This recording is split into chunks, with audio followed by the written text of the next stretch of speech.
to do this amazing material. With the TV series, you can go into all the nooks and crannies. It was revisiting the idea of a Great Depression happening in the 21st century.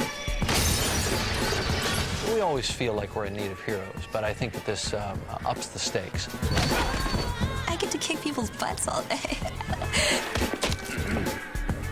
One of the real difficulties in the first season of Dark Angel was figuring out how to do the show on a weekly basis. I mean, the biggest challenge, in a way, was pulling this off at all.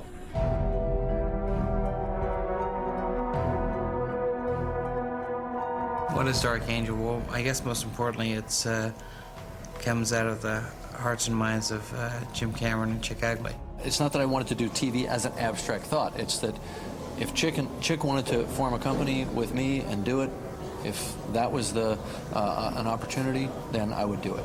So we wanted to know, what it was that Fox wanted. They'd had a lot of success, obviously, with X-Files, so they weren't turned off to the sci-fi genre. It takes place 20 years in the future, but it's a future that probably resembles the Great American Depression of the 30s more than what you might anticipate kind of high-tech future to be.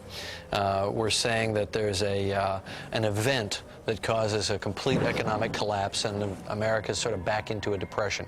And now what that gives us the opportunity to do is to recreate the gangsters and the corrupt society and the average person being kind of an underdog who's in need of a hero.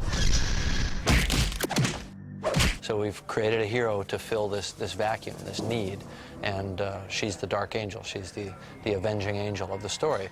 In this case, I was the instrument of the Most High. Yes, well, around here, I'm the Most High, all right? It seemed like maybe if we could do kind of a hip-hop youth ensemble thing, and so I was talking to Jim about this, and he goes, yeah, and maybe one of the girls has been genetically engineered, and it takes place in this dystopic future after an electromagnetic pulse has destroyed the electromagnetic infrastructure for 1,000 miles in every direction. And, it just sort of went like that. This is what we do.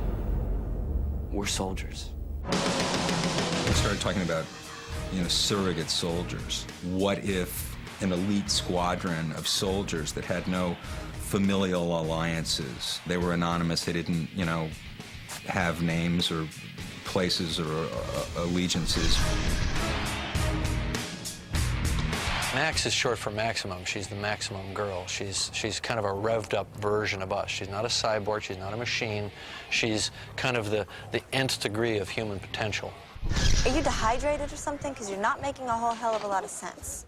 She's made up of like 25 different people, sort of, the genetics of the best, the smartest in every subject. Every aspect, wherever somebody excels, she's sort of made up of the best.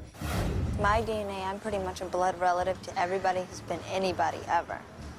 Churchill, Einstein, Pocahontas. Archangel was a very confused, driven, curious, dark, introvert. She is a lot like a lot of people who don't feel like they fit in the world, which is why I liked playing her so much, because I identified with that as well. If you were in this situation, what would you do? You would run. You have to survive. It's about survival. To me, that was probably the most powerful part of it. This is Leidecker. I want you to capture if you can. But if any of them make it to the perimeter, you are to terminate. And X5 is the 5th generation that we've been working on that's perhaps shows the most possibility for success.